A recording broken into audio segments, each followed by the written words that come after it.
Assemblyman Denny Farrell, thank you very much for joining us. Appreciate it. Pleasure. So today we are seeing the first joint budget conference committees, and it's actually very little that separates the Assembly and the Senate, a couple $1 million. And so is this exercise actually going to be fruitful? It's really going to net some kind of deal? I think so. I think it's very important because, as you know, the governor tends to gets part of the action while it's going on. You know, there are calls made and things said, right, because thanks to TV you can watch what's going on. So it's actually a form of three-way involvement, even though it's only two-way at this time. So I think out of it, come this sometime in March 30th, March 31st, midnight, I think things will begin to come together. So you actually think that the governor is closely monitoring this situation as sort of a ghost third participant? I think he has done a superb job since he's come on. I mean, starting with his budget and how he presented it, what he did, and he's done that because he's been involved continuously in what's going on. There are some people who have gotten calls from him when they don't think he's involved, and he will explain it to them. Some people like whom, No, perhaps? just different members. I hear an occasional get calls, and you know, just to let them know exactly where he stands on a certain position. You know, that's interesting. He's infamous for using the phone. That's something that Governor Cuomo, even before he was Governor Cuomo, did all the time. But it's an unusual, personal, hands-on approach to budget negotiations. For example, George Pataki never did that. That's exactly it. And that's what I'm saying. That's why he's going to be involved with this. He knew that his whole tenure will be determined by this budget. Right. And he's done, I think, a superb job so far of getting us where we are. He's been able to keep all of the anger down. We're doing some really hard things here, if not mean things here. And he's been able to get people to go along with it because we realize we've got to do something to straighten out our budget and straighten out our process. How much of that do you think is because people are afraid of him?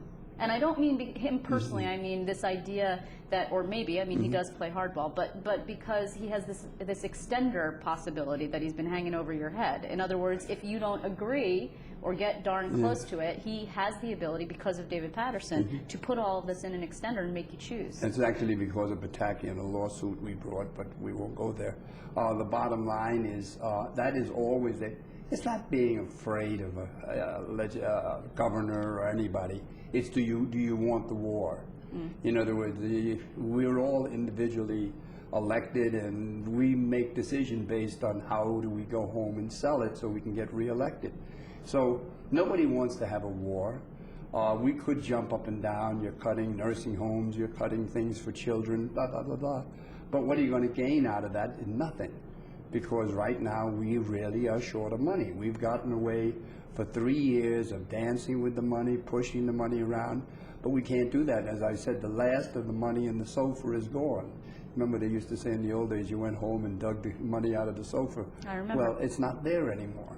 So we had to do what we're doing. Okay, but not to get too far ahead of ourselves, but do you expect that next year is going to be a whole different ballgame? Because arguably a new governor is strongest in his first year. As you said, he knows that his whole tenure is going to start out based on what kind of the tenor of his tenure, if you will start out based on what kind of deal he can get, setting the limits of his relationship with the legislature. So, but next year you'll be running for re-election. He'll be starting to look at what he's going to have to do to lay the groundwork for re-election, and ostensibly the state might have more money at that time. Well, yes, but more important, at the end of my speech yesterday on the floor, I pointed out that the year after next, after 2011-12, 2012-13, if we do the things including the millionaire's tax, we will end up having a balanced budget in those 2 years.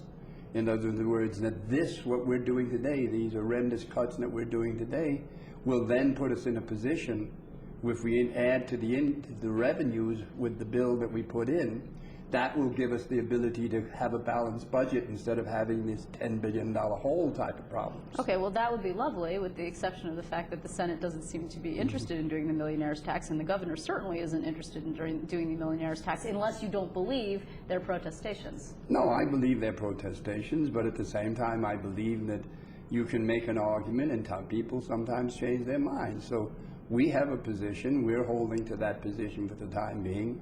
We've got, about 14 days to go, if I remember correctly. Who knows what happens in 14 days? We have a long way to go. If it doesn't happen, it doesn't happen, then we have to solve the problems of next year. But this gives you a way and gives us a reason to do it. And we'll try to explain that to them. Well, without it, do you believe that you'll be able to restore education cuts that the governor has proposed? Because the Senate believes that, in fact, you can. Now, Speaker Silver said that he thought that they were basing that on imaginary funds. They're basically shifting money around. Well, what they're doing is they're taking advantage of the fact that our fiscal year and our education years run differently. And so what they did is they said they'll pay for everything that they put in 2012-13, that's what we call the leg, which would be the April 1st to July. In other words, so they are able to say they're doing that, but we won't pay for it until the next year, so they don't have to show any money for what they're doing. Yeah, and that doesn't help school districts in the short term. It doesn't help anybody in the reality world we live in. Okay, so here's the problem. And I'm not picking a fight with the Senate, but just You are picking a fight with the Senate, No, I'm not picking a fight. actually. It's just we think they're doing something different and we don't agree with them. All right, but that's not a fight? No, that's not a fight. That's a discussion. Okay, but where are you going to end up? Both of you agree, sort of theoretically, that you would very much like to put some of this education aid back, which, by the way, is a time-honored tradition. The governor, and many governors now, have cut education aid knowing that the legislature is going to put that money right back. Yeah, well, but this year, we're not even talking putting back what he cut. We're talking about making some adjustments. But with the numbers that we're cutting this year, you know, even if we put the amount of money, I think it's over $400 million we're putting back in, that's not real money. I mean, the cut is far more than that. Okay, so this is a sticking point, obviously, that hopefully the conference. No, it's not a sticking point, it's a negotiable point. Okay, however you want to describe it. It's a point that needs to be worked out, yes, correct? That's one of the reasons, going back to your opening statement, now, that's going to be one of the things that will lead up those 14 days. We're going to do a lot of pushing and pulling on. Well, while you're doing pushing and pulling on that particular issue, there are other issues that you can't. There's only a finite number of issues that you're going to be able to focus on at once. No, right. The other one, of course, is going to have to be healthcare, and that medical malpractice piece is going to be sticky. No, that's another one we're going to look at.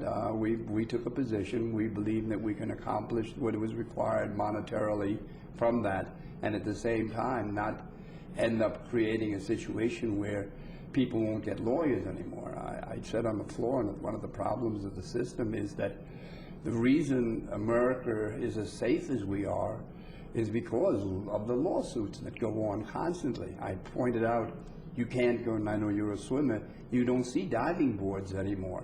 And the reason they're gone was because too many accidents were occurring. Insurance companies wouldn't do anything because they were losing too many cases. So you lose something like that. So there is a value to what goes on. In other words, this is not, you know, they try to make it that we're ripping off the people, and this is not what's happening. But there was a monetary piece in there, and we are holding to that monetary piece. We're just taking out the other portion. All right, but is this a negotiable point for you, or is this a line in the sand point for you? There are no lines in the sand. Now we'll go back to your first statement about the question of the governor can give us a budget. He can on April 1st and really make April Fools out of us by just giving us a budget with everything in the extender. Instead of giving you an extender, the extender is the budget he gave us on February 1st. Mm-hmm. So we don't want to. No one wants to go to court on that. Nobody wants to go without a payroll. We the legislators are used to not getting paid, but there's a whole bunch of people who do get paid because of those extenders. We're not ready to trust them to put them in the fire. You know, traditionally, the Assembly Democrats have been allies of unions, of all sorts of different unions. The governor is right now in negotiations with the state worker unions, and he's hoping to get $400 million to $500 million worth of savings in concessions out of them. I mean, if that comes to an impasse, do you imagine that the Assembly Democrats could be an ally of those unions, or that the Assembly's going to stay out of it? No, we're always, you said, we're friends of the union, but I'm not going to make any judgment on what might or might not happen. That's tomorrow. I got to deal with day to day now to get to March for April 1st and pass a budget. Okay, but fair enough, but the governor's people have already said, the director of operations said during budget testimony, that there's a preparation now going on for 9,800 layoffs if in fact they can't get the concessions that they're hoping for. That's their job. So you don't imagine that the legislature would go to bat for those No, state I don't workers? imagine that we're even thinking about it, and I'm not thinking about it even at this moment. It's something that's a different problem. Okay. Right now, the problems are the ones you mentioned that But- are actually part of the budget negotiation. So then also, after the budget, let's just look ahead for one brief moment. There are a couple of things that were coming down the pike. Redistricting reform. Do you imagine that that's going to be something that the Assembly actually passes, the governor's When it bill? gets there, we have not even, that's something when we go next door into the conference room and we start talking, we'll see what the body wants and we'll go from there. But we're not prepared. That's 2 years from now problem. I mean, it's something we have to do at this point or look at, but it's not something I'm, again, prepared to talk on or do anything with. It hasn't been conferenced yet, then? No, it is not. And what about the tax cap vis-a-vis rent control? Well, we're also, that's something that we've been talking, and all of these things, negotiations are going on different levels. Staff are talking, members are talking. The rent control, we had a press conference, we did a little politics on Sunday. We are negotiating right now, talking with the Senate, talking with the governor, again, trying to come up with something that wouldn't satisfy everybody, and there is a lot, especially in New York City, a large amount of concern there. I did hearings on tax cap. There's a lot of concern there. There are those that say that maybe we can put the two together. Who knows? There are concerns there. And as the caps does not affect us as much in New York City, rent control doesn't affect those upstate as much. But that gives us each a reason to be concerned about the other person. So we're trying to work something out there that way, but that's just, discussions going on. Okay, so these are the stay tuned issues, and we will hopefully weigh back in with you when the budget is finished, and as you say, hopefully March 31st or April 1st for that deadline. I want to thank you very much for joining us, Assemblyman My Farrell. pleasure, thanks.